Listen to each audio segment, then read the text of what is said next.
Most loft conversions come under permitted development. The loft is one of the most dangerous rooms in the house, with the added bonus of bringing in more light. With a lot of people now working from home, we all need more space. A loft conversion can offer that. I've got 5 things that you need to consider. Stick around to the end to hear all these points in more detail, as I've got some technical advice you don't want to miss. Let's get into it.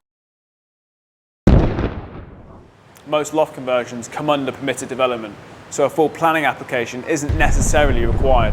However, permitted development rights for listed properties or properties in conservation areas may have been restricted or been completely removed. It's always wise to check with your local planning department before commencing work, especially if you want to change the look of the front of your property by adding a dormer. If in doubt, check. For any structural work, you'll need building regs, and that falls under building control. If you want to work out which building control provider to choose, check out my video here in the cards, or I'll link it in the description below. Failure to get building control sign-off in the form of a final certificate means you'll struggle to sell your property, and your loft conversion won't be counted in the property's valuation. The loft is one of the most dangerous rooms in the house. Not that fire necessarily starts here, but because of how much further you have to travel to safety. Approved Document B governs fire safety for this part of the building regs. It's a common misconception that a window in the loft used for escape is all you need, but that's far from the truth. In 2022, the primary and most accepted way to escape a 3-story house is via a protected stair, leading to a front door and out to a place of safety. Here's the good stuff, let's talk technical. A protected stair can be formed by fitting FD30 fire doors to all habitable rooms in the property that lead onto the staircase, at ground, first and second floor. Coupled with an LD2 fire detection system, you've formed a protected stair.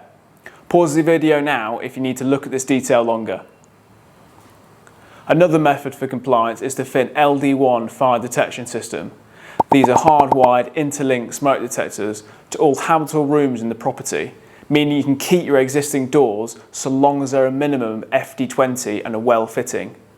Let me know in the comments which method you prefer. If you have an open plan situation on a 3-story property, this isn't compliant. You've got 2 options. 1, enclose the stairs and use one of the previous methods.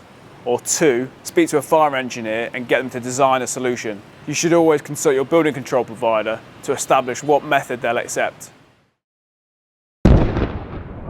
Think carefully about where your stairs will go, as this will dictate the floor layout in your loft.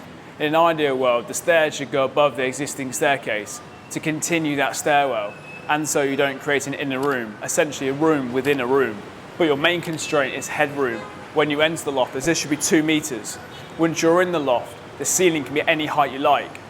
If you can't achieve this, you could potentially solve this by getting planning permission to install a dormer window or roof light, as this may give you the extra clearance you need, with the added bonus of bringing in more light.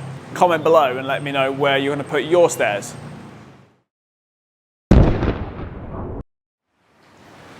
Unless you already have attic trusses, a loft conversion will mean creating a new structural skeleton. This must be designed by a chartered structural engineer.